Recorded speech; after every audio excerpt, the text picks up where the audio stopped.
Welcome to Everyday Entrepreneurs Everywhere with your host, Chris Parker.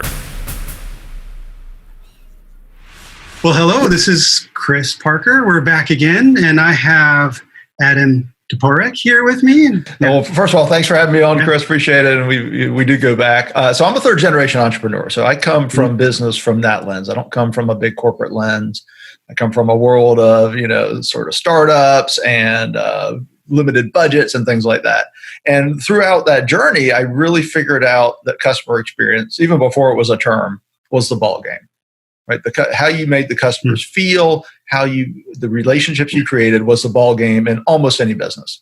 And so now, many years later, I am a customer experience expert, a customer service trainer. I do keynote speeches, so I share that sort of message quickly, the broader 50,000-foot view on stages. But then we dig in and we do customer service training. I go into companies and we have virtual training, of course, since we're in the virtual world right now. But also, back in the old days, live, and we go in and we make change. And why do I do what I do? To me, customer experience, customer service is a moral imperative. Because if you think about all of the time we spend as human beings, we look at all the problems in society, some that we're discussing now. Think about how many interactions you have day to day that are part of, essentially the economy, part of buying goods, selling goods, part of customer experience and customer service. One of the things that can help us bridge together is treating each other better in those environments, not just personally. So for me, it has multiple layers, and I love, we can talk about this a little, but I love teaching people how to deal with difficult situations because it's not natural. I do a lot with neuroscience and evolutionary psychology, and it's not natural for us to get screamed at, yelled at, cussed at, and go, "Thank you, ma'am. I'd love to help you with that." Yeah. Right. Yeah. So there's a set of skills that goes with that. I hear your feeling. I'm here to help. Yeah. So, So I'm curious. Third generation, entrepreneurial space. When did you first? When did the customer experience is what it's all about? When did that really land with you? Because it was long before I met you. I think customer experience. This goes back 7-8 years ago, and customer experience was evolving as a business term, but you'd already been involved, way before that. So how did this happen? Well, part of it, I was raised that way. I mean, we didn't have the term customer experience back in the day, and I won't say how long ago that was for you and me both, Chris. But my father was just, my father and mother both had businesses. They're always very customer focused. I mean, one of the first, it's funny, we talk about that unboxing experience, right? Steve Jobs and Apple and the beautiful packaging. I grew up in my father's warehouse. So, and one of the first things he taught me, I was literally 11 years old packing a box and I'm just throwing everything in there, right? He's like, no, they're going to open it. They're going to see it. He taught me this, way before Steve Jobs and way before Apple. So I've always had that lens. And then when I opened my own retail businesses, I just saw it immediately. I came from I also have business degrees. I have an MBA. And I sort of realized, taking my MBA into the real world, that a lot of what I learned wasn't that great. There wasn't. There's more focus on the experience now because it's very big and it's a focus. But back when I did my MBA, it wasn't. And I realized, this is, like I said, this is the ball game. So when I was in retail, what happened was I started talking about it. I started blogging, and then I actually wrote this book, "Be Your Customer's Hero," because it was a book I wanted to be able to hand my team, say, look, here's 80% of what you need to know in customer service in one book, because I couldn't find that book anywhere. So I wrote it, right? There is a story of many authors. And then eventually started speaking and started training and then sold the businesses. And now I do it full time. Nice. And you mentioned it's unnatural, when you're in a moment of tension with a customer to respond. Maybe dive into that a little bit more. Are you going sort of, the service failures is the time to shine type of philosophy, or you have a different view on that? No, I agree with that. That's not real. It's a little bit sort of adjacent to the idea, but that is true. I mean, if you can correct a service failure, it's a big moment. And what I teach, and I'll step back a minute. What I teach is the power of customer emotion. That what we know is that emotion dictates experience. We tend to think of our customers as rational beings making rational decisions. They are not. We all, you and I know this, right? They're not. And so how do you design the journey with that in mind? How do you train your teams for reactive service with that in mind when somebody is mad or angry? And what happens is, a lot of that emotional thing comes from how we're wired, evolutionarily speaking. And when someone yells at you, you have an automatic reaction. Now, at our age or with our training, or some people are just naturally more empathetic and have a better disposition for dealing with it, you know how to control it. But we all have it. Okay, it's in that brain. And for most people, it's hard to control, which is why one of the things we have to teach customer service reps is don't take it personally. Yeah, because it feels personal. When somebody's yelling at you, it feels personal. 95% of the time, it's not about what you did, though. It's about the company or the sitting on hold for 2 hours or whatever it may be, right? So there's all these layers. So when we approach psychology, we approach it from two standpoints. One, the customer, understand this empathy, right? Understand what the customer's going through. Understand why they feel the way they feel. Understand you don't know their story, and hey, they might have just gotten divorce papers 5 minutes before they walked in your store. Yeah. Or they have a sick mom or kid, right? It could be anything. You don't know their story. Start from that perspective. And then you have to understand your own reactions. That, look, hey, it's natural, but control it. Focus on, we teach changing your focus, right? This is how we teach dealing with that. It's just changing what you're focused on. Don't focus on how you feel. Focus on how they feel. So there's so many layers to that, but yeah, it's a huge part. I know with myself, American moving to Europe and the Netherlands, and the Netherlands is not, it's not the US or Japan that has a high customer service culture, shall we say, politely. And that used to really anger me when I first got here. And I quickly had to realize, there's not only these psychological things going on, but also there's deep cultural things. And they have organized themselves differently than myself. My father worked with Disney, and we went to Disneyland as a kid, so that kind of service culture has been embedded. And as in high school and college, I worked at Nordstrom. That service culture was embedded. Oh, wow. And so I had maybe a different, a completely unrealistic expectation also coming into a foreign country. But that's a great point about culture. Yeah. It's a huge point, because you have to adjust culturally, right? And there also is the culture of the organization as well. So that it's whatever that culture within the service organization.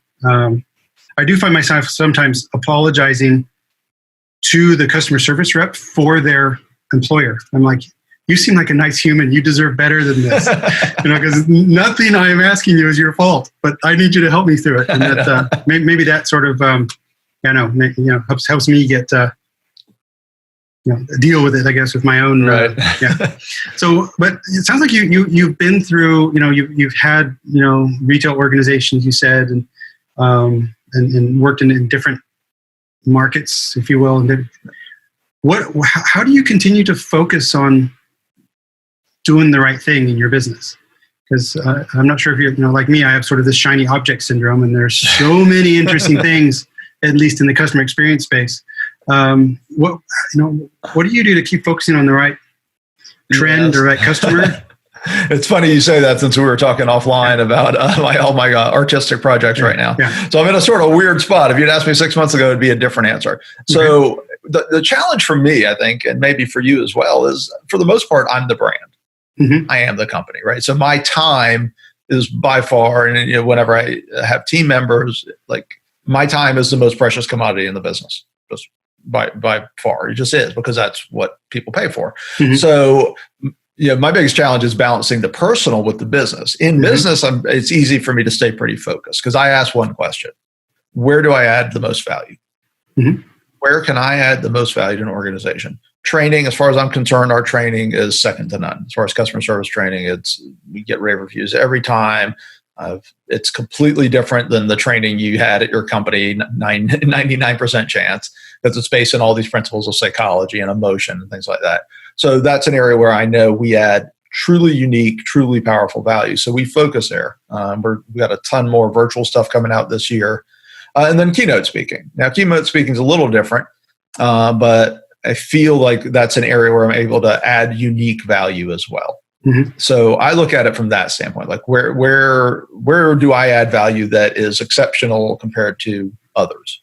And that's where we put our focus. Okay, can you loop back and go deeper into that unique customer service training that's different than 99%? So how do you, not without, don't give away your secret sauce or anything, but how have you designed that experience to be, uniquely valuable and impactful compared to, just any old customer service training? So a few ways. One, I am actually a ATD, TD now, a certified master trainer. So I have some background in adult learning. Mm-hmm. And so the first thing is I start by applying the principles we're talking about for customer experience and customer service to the training. Yeah. How do we make it emotionally engaging? How do we make it, an 8-hour training? That's a lot of time. Right. We don't always do a full day, but man, so you've got to keep it hopping. You've got to use engagement. You've got to let them tell you answers. So one thing is just the design of the training. And there's plenty of trainers that do well with that. It's not like we're the only person. So combine that with the sort of approach to psychology and neuroscience and understanding emotion. Because what you find, if I do a basic customer service training for a frontline team, it's sort of like, yeah. Tell me what to do when they're screaming at me. Yeah. Right? They're all waiting for like the big reveal, right? It's like, okay, this is great, this helps, but just what do I do when they're screaming, please? What do I do? Right? So really having true powerful techniques for that, because I have read most of the books. I have taken my own trainings over my many years in business, and a lot of times the trainers don't know how to do it. And, a lot of the companies out there, these big training companies, are using a training manual from whatever, 15 years ago, right? It mentioned something about email as the technology to deal with, right? But they've got like a trainer who's never done anything, right? This is like their second job. They don't have the experience. They haven't been in the trenches. They don't know. Whereas me and you and our buddy Stan and people in the CX panel, we've been thinking about this stuff, right? We're coming up with ideas. How do you do this? How do you do it better? How do we make 80-20 it? So did I answer the question? You did. And of course, it's opening up a lot more questions. I'm curious if I'll just ask the question, put you on the spot. Is there one sort of rule of thumb or technique that, when a customer is screaming at you in a service context that people can do? Is there something you can give right now as far as? 100%. Yeah, absolutely. We actually have I should have grabbed it for you, but I'm not going to get up because, I'm wearing shorts. No, just kidding. Yeah, that's okay. So I have actually, one of the things we give out in the training is a depersonalization desk card. This is like some steps, but I'll give you one of them. Mm-hmm. And the one, I already mentioned it, but I'll dig into it a little bit, is changing your focus. Because when your emotions start, who are you focused on? You. Yeah. Somebody's yelling or screaming, you're focused on you, how you feel. If you just you step back and you look at it from like a distant observer, that's what we see. Like step back and you just see this person like, 100 feet away, yelling at somebody else, and just be like, okay, what did they want? Yeah. What are they trying to say? Listen for real. A lot of times we're listening, but we're not listening to understand. Yeah. Because what will happen is they're ranting about 10 things. Right? Because, this happened, and then this, your rep said this, and then I was on hold for 2 hours, and this, and this. All right, what are they really like? Try to pick out what's the one thing they're really honing in on. There is a problem that they need to be resolved. Yeah, so. Exactly, and I'll give you that. So we have a 3S service process. This is actually sort of the basic level before the depersonalization, and it's 3 steps: soothe the psyche. Mm-hmm. Solve the screw up, set up the success. And notice the first one, the psyche, for people who don't know, that just sort of means the mind. I needed something that had alliteration with the S's. But so soothe the psyche is basically address the emotional issue. Mm-hmm. Our first thing most people do is they jump to the operational issue. Okay, I can fix that. Hold on. I'm so sorry. I'm sorry. I can fix that. But you're not resolving the emotional issue. And what's going to stick with them after it's over? How they felt. Yeah. You've got to make sure they feel heard. You've got to make sure that you have empathy and you're demonstrating empathy, not just having it. Then solve the screw up. Now, you can be sort of doing these together. Okay, it's not necessarily always sequential. And then set up the success is about closing the loop, which you don't need to get into. And I'm curious because you mentioned this emotion and memory. When I have the joy, again, I'm typically a practitioner, meaning, in technology leadership, and of course, technology has just completely seamed with the actual front office of the business now. So we're in contact with customers frequently. But when I give training on customer experience design, I really differentiate between the experiencing self and the remembering self. Oh, yeah, pecan rule. Yeah. So is that something that's related to your theories as well? And oh yeah, we teach pecan, absolutely. So with pecan, one of the things, I hate the word peak. I really wish they named it something else. Oh, pecan. So this is the pig strategy. Pecan that's what the experiencing self and remembering self is, right? So, and for your listeners, I'll go ahead and just tell them what we're talking about. Yeah. So it's essentially this idea that how we remember an experience is what really matters. It's not how we felt during the experience. Our experience is not the average of how we felt. It's defined by certain key moments, usually an emotional peak. Now, I hate that word. I wish they named it because that sounds positive, which means the most intense moment. It can be positive or negative, right? It's the thing that really you're going to remember. Yeah. And then the end, as recency effect, we tend to remember what happened last. So yeah, we absolutely teach through that framework or that lens because that idea of emotional definition, that emotion defines experience. Well, this is one of the mechanisms by how it's defined. The peak end. Yeah. So if you see that somebody's really enraged, well, you've got a situation because that's what they're going to remember. You're going to have to really turn it around. You talked about that service recovery before, right? You've got to turn around that emotion. Yeah. And it's the enraged ones, of course, that tell more people than the delighted ones. And so that's that's there. So it's fascinating because the peak end rule. For me, it's like movie making, because I'm involved in film production now and again, to actually, that hero's journey, and you see it. And then once you get into customer experience design, you start seeing it everywhere. You start appreciating it, or you start, you're going into stores and you say, oh, there's a missed opportunity of some sort of branded experience there. So it's a fascinating view. Joseph Campbell never expected to be a CX expert. Nobody is, I know. So I don't know. So it's and I'm curious. You mentioned earlier that you are, your time is the most valuable asset of your enterprise.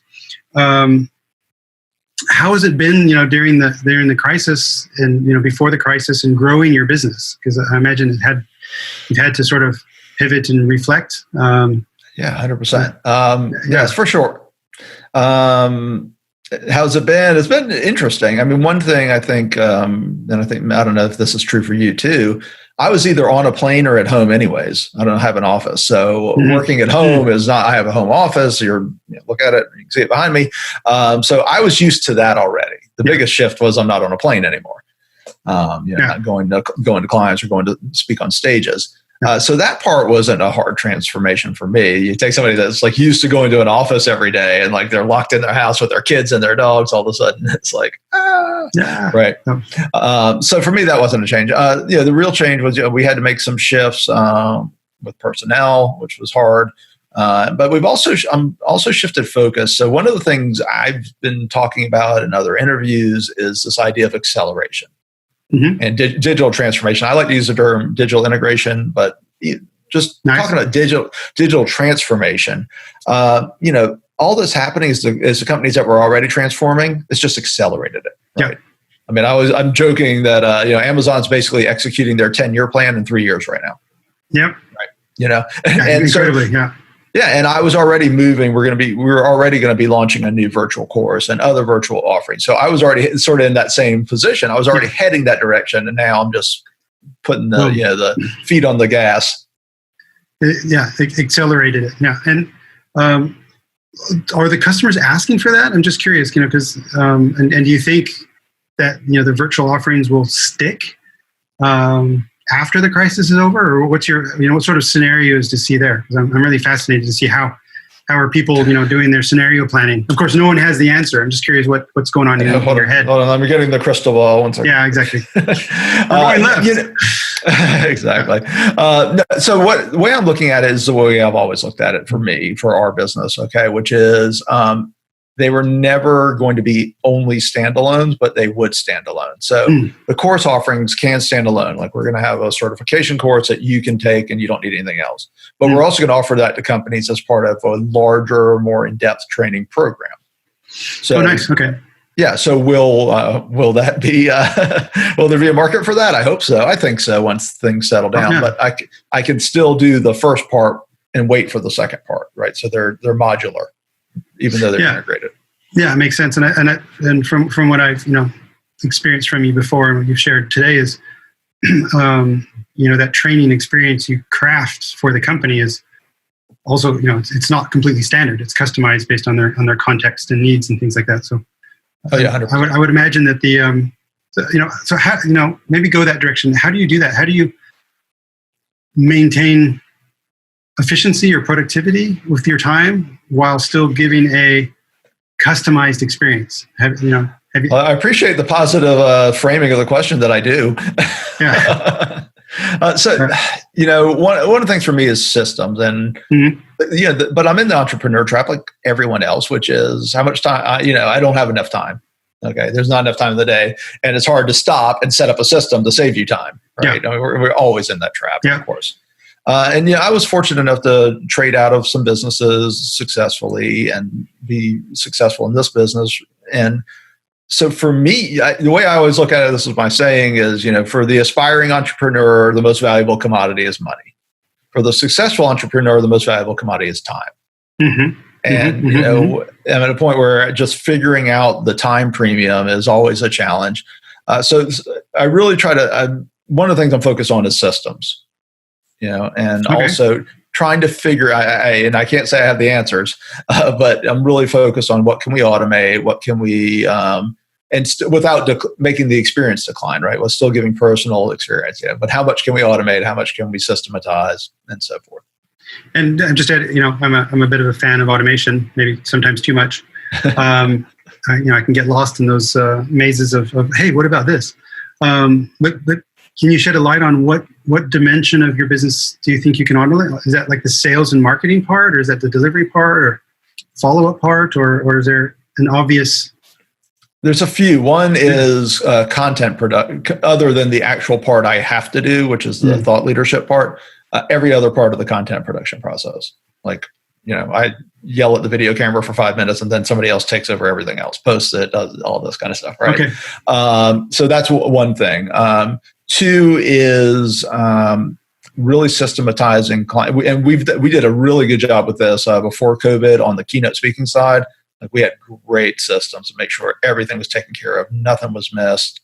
And so that type of thing. So what that is, it's not just like there's some automation, some human like integration, right? Yeah. So we would automate certain emails. We'd have a lot of scripts that we would customize, right? Just fill in. Adam, like my assistant would send. Adam will be the day before. Adam will be arriving on X date. Blah blah blah. He'll be this. Here's his phone number. Here's my phone number. If you can't get Adam, all that kind of stuff, right? So there's sort of these prepackaged, productivity formulas then. And that's more of a system than an automation, but still. Yeah.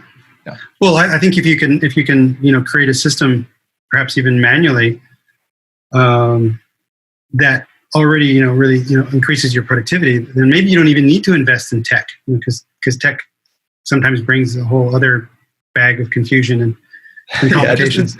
It depends. I mean, for us, so where the automation will be heading will be for the website, for like lead magnets and marketing automation. We're definitely going to be doing more of that. We do a little now. Yeah, for sure. Yeah, I think that definitely is. And those things are becoming more and more integrated and commoditized and affordable. So it's definitely a cool learning journey. So I'm curious about yourself. As an entrepreneur, you've been doing this for a long time. And now you've done this through a few crises, either pandemics or financial crises. How do you keep going? What keeps you motivated? What keeps you, getting up every morning and making magic every day? Oh, I just love it. I mean, honestly, I really, we all have our days, right, where it's not Shangri-La, it's business. But big picture, I love it. I love the look on people's faces when you've made a change for them, you've helped them learn something or discuss. For me, you think about keynote speaking and training, the heart and content. The heart of everything I do is essentially teaching. Mm-hmm. Right? I mean, big picture. That's the way I look at it. Like, I love teaching. I love teaching, like talking about stuff that I've thought deeply about and sharing it and saying, hey, this is what I've learned. It may work for you. It may not work for you, and a lot of times it does. And that's very rewarding to me. So that always keeps me going. How do you know if it worked? Like the audience, is it just the act of teaching, or is it the feedback, or is it the, I guess, what's the measure of success for you? Well, so it's a little, a keynote environment's different than a training environment. Yeah. Okay. Right. So training's easy to know. You can really tell when the light bulbs are on, because, like I said, a lot of what our training is very interactive. There's a lot of work at the tables that doesn't involve me. I'm walking around just listening. You can tell when people are into it. Mm-hmm. Now, you're always going to have your one or two that the boss made them be there, and they're just, that it is what it is. But you can tell when the room's engaged, right? And then you can tell about the feedback afterwards. Keynotes are a little different. You can still tell, obviously, when an audience is mostly engaged, but you never know. You may have the time slot after, if you get the closing keynote, everybody's fried, everybody's hungover because it was the first night in Vegas. There's a lot more dynamics there. So you just got to sort of rely on your gut intuition of the room. I look at, in a lot of cases with those things like LinkedIn or Instagram requests after, like, how many do I get? Do I get feedback? Hey, I loved your speech. I loved your whatever. Well, on that, I think we will put your LinkedIn and your Instagram, in the notes to this, and then we'll do that as a measure of success. So I think that's an invitation to everyone to reach out to Adam and connect and reference the podcast or the video and let him know if it worked. So it's super, super cool. Got a couple minutes left. And I'm really curious. We already talked about some, the automation and the formula and your approach. So it seems like a well-oiled machine. But I'm curious for you yourself. Have you found anything recently that has helped you simplify your life? Because that's sort of what what I'm always looking for. Because I myself have a tendency to over-engineer and overcomplicate. So that's why I've leaned into simplification.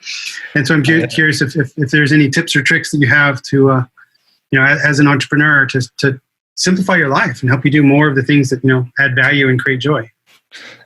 Honestly, this is the easiest question of all of them. Because I read a book probably 4 years ago now. I don't know, around 4 years ago. And I will recommend it wholeheartedly. It is called Deep Work by Cal Newport. I don't know if you've read that. Deep Work by Cal Newport. Okay. Highly recommended. He's written a number of best-selling books. And it's interesting because he practices what he preaches. He's not on social media. It is literally about how, it sort of references some of the things we talked about. It's literally about, if you want to compete, if you want to win today, the people that are going to do that are the people that turn off the noise and take time to do deep work. Sit and focus without the chimes, without the email, without Instagram, whatever it may be. Take the hour, the 2 hours, the week writing retreat, whatever it is, and do that. And he breaks down like different deep work styles. The person who does an hour every morning, the person has to go away in a cabin, and talks about the pros and cons, talk a lot about the history of focus and what's happened to focus. And it was sort of, sometimes you just get the right book at the right time in your life. Mm-hmm. Like, I was really struggling with just the noise and just, I got to be on social, I got to do content, and just really like, I know where I add value. I talked about, where do I add value? Like, the big part of that is sitting in a quiet room with the laptop and the internet off and focusing. And so deep work, Cal Newport, highly recommend it. It was a game changer for me. Beautiful. Well, I'll put that in the show notes. So, is there any other way that people can get a hold of you, or are those the best channels? Oh, yeah. Well, home base is customersatstick.com. So our main website, that's home base for the business, training, anything you may want. If you want just business, Adam, that's LinkedIn. Instagram is actually my more personal channel. I'm sort of going to be sharing a lot about customer experience and customer service, of course, but also art and things like that. So feel free to follow me there if you're interested in that. Some creative endeavors coming soon to the Instagram channel of Adam. Coming soon to an Instagram near you. Yeah, right on. Adam, thank you so much. I really appreciated it. Thank you. Learn more at ebillion.com/podcast.